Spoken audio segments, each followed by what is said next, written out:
The Tour de France is the biggest bike race in the world and has come to an end once again, with this year Tadej Pogacar adding his 4th title to his palmarès. But of course, it's not just about the win, but also about the prize money attached to it for the team. The prize money, it's gathered based on different things from stage to stage and the overall picture. From the stage itself, the riders can pick up intermediate sprint prizes, KOM prizes as well, stage win, the placings in the stage win. Wearing the jersey itself has a monetary prize to it as well, and then obviously all the classifications at the end and even the super competitivity award. So there is a lot of things that can go right. Equally this year, we've also seen there's a lot of things that can go wrong, with several teams and individuals within the teams also getting fines. We've seen fines for various different things, such as the Ineos Grenadiers car hitting a fan. We also saw Brian Cocar receiving a fine for his crash with Jasper Philipsen, and also the Lenny Martinez sticky bottle received a big fine. But that aside, in today's video we're going to look at the top 10 teams who have earned the most prize money. But before we go into them, we might as well look at the other end of the scale, where there's also some teams that didn't do as well as before. Bottom of the table this year was Cofidis, Israel-Premiertech and Lotto that received the lowest money. And notably, a team that we associate with greatness in this race for a long time, Ineos Grenadiers, did not actually feature in the top 10 either for the first time, despite winning 2 stages. And the Carlos Rodriguez abandonment probably cost them, and as well, Jaco Aula, despite winning a stage and also taking the Henri de Grange prize, was not in the top 10 for the prize money. Neither were Total Energies and Arkea BNB, who both had a rider in the top 10. Nevertheless, the first team on our list, down from 6th place last year, was Alpecin-Deceuninck. The Dutch team took 3 victories, with Jasper Philipsen, who also went on to wear the yellow jersey and briefly the green jersey, Mathieu van der Poel, who took the win and wore the yellow jersey in 2 stints, and Caden Groves, who won an impressive stage 20 as well. And we even had Jonas Vingegaard also winning a competitivity award for the stage where him and Mathieu van der Poel were up the road. And in total, the team received 67,420 euros.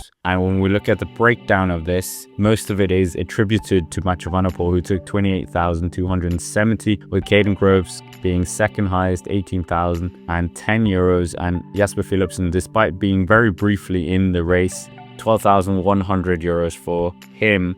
And we can also see, when you look at the type of money they won, most of it was attributed to stage results. Those 3 victories and all the places that came close, Mathieu van der Poel obviously being quite close to a few victories. Second team on the list and 9th overall, down from 3rd place last year, is the Belgian team of Soudal Quick-Step, who had bad luck with Remco Evenepoel leaving the race early. However, they did manage to win a stage with him before then, and the team did take 2 stages with Tim Merlier, and even winning the Mont Ventoux stage with Valentin Panepanta. And that equated in total to 70,160 euros in total. And when we look at the breakdown, we can see that it is Tim Merlier who is their chief earner with 26,500 euros. But Remco Evenepoel, despite leaving the race early, coming in second with 70,020 euros. Obviously, he also wore the white jersey for a number of days, so that will have been very good. They don't have any money for the general classification, that is what is hurting them. But we can see Valentin Panepanta even getting a lot of money as well.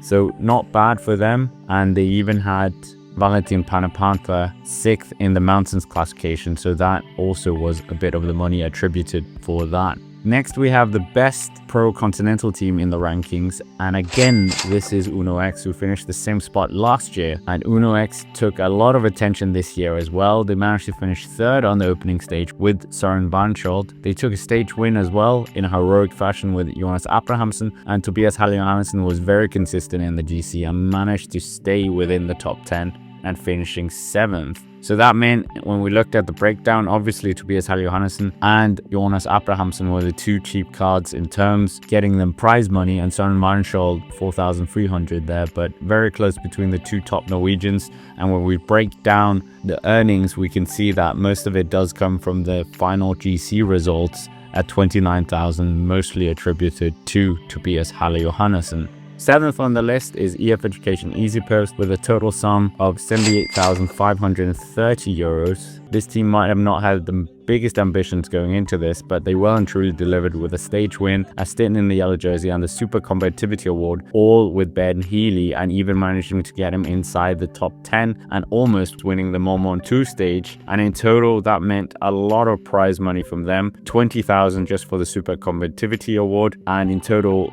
the Irishman got 61,350 euros, and his GC making up 10,500 in total, and even getting quite close in the youth classification as well, finishing 4th. So not a bad return for them. The next team on our list is Decathlon AG2R, and they are sitting 6th right now and had a very decent campaign with Felix Gall, who managed to solidify a 5th place overall. They had a number of breakaway as well with Bruno Amarai, who did very well to be up there, but majority of the money coming from Felix Gall, who managed to get 59,230 euros due to that very good classification. And they also got very high in the team classification, where the team finished 5th overall, and in total they got 76,730 euros. Coming in at 5th place, we've got Lidl-Trek that earned a total of 93,720 euros, and this was a very good result from them. Lidl-Trek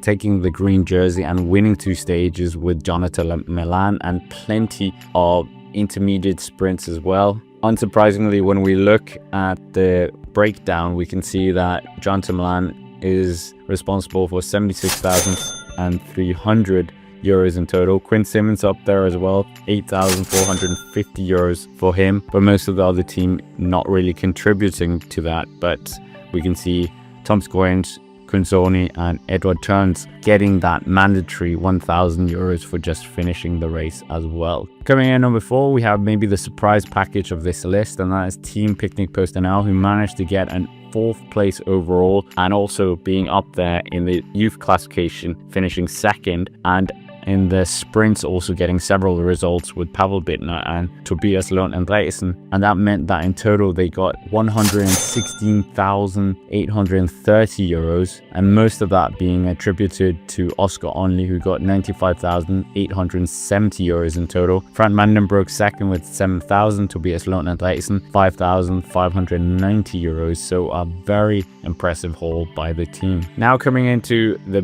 big podium, and this is where we start to see the real big money in terms of that GC. Red Bull Bora Hansgrohe is the 3rd place team on this list with that impressive double punch of Primož Roglič and Florian Lipovic. Florian Lipovic managed to finish on the podium and took the white jersey, and Roglič managed to finish inside the top 10 in the GC and finished his first Tour de France since 2020. Incidentally as well, the white jersey was the first time we've had a German winner of that since Jan Ullrich in 1998. But when we look at the breakdown, in total they've got 181,690 euros in total, and most of that is attributed to Florian Lipovic with 131,830 euros. The team prize, they were also very high up there, getting 20,000 euros for that, and Roglič 16,770 euros, and Jordi Meeus even getting some money as well in the sprint, but most of that coming from the final classification results from Roglič and Florian Lipovic,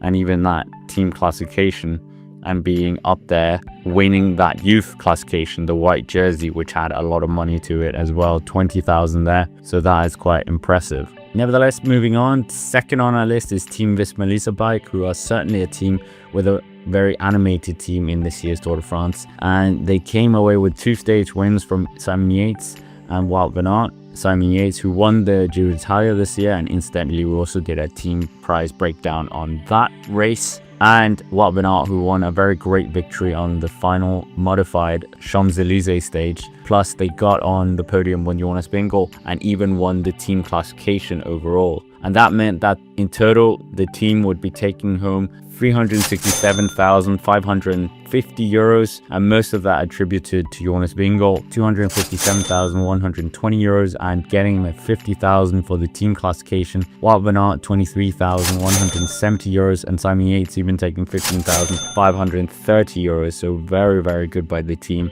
and a real solid performance overall. But that isn't the top team. The top team again for a 2nd year in a row is UAE Team Emirates, and unsurprisingly, they've added another Tour de France title to their growing dominance, and Pogacar managed to not only win the title but also win 4 stage wins plus the Mountains Jersey classification, and his teammate Tim Wellens also took a stage win, and they finished second in the team classification together. That amounted to 694,330 euros in total prize money, which is absolutely staggering for the team. When we look at the breakdown, obviously most of this is attributed to Tadej Pogacar, 627,280 euros he's responsible for. The team prize 30,000, Tim Wellens 19,070 euros, and Narvaez 5,150 euros. And when we look at the detailed breakdown, we can see Pogacar is getting, for the final classification, for the stage wins as well, for the second place overall, and also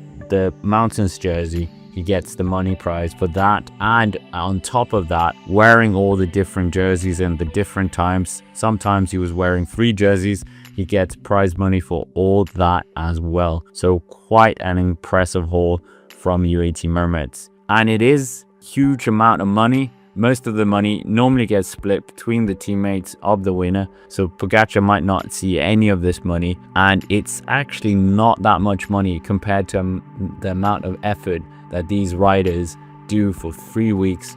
Hard effort, injured, crashes, any weather, they do it, and for this money they probably should be getting a lot more compared to other sports. But that's a conversation for another time. Anyways, with that, that's basically it for this video. Make sure to hit the like button, subscribe to the channel if you haven't already, and why not check out the video of last year's, or even how Tadej Pogacar won the race this year. But until next time, thank you for watching, and I will see you around.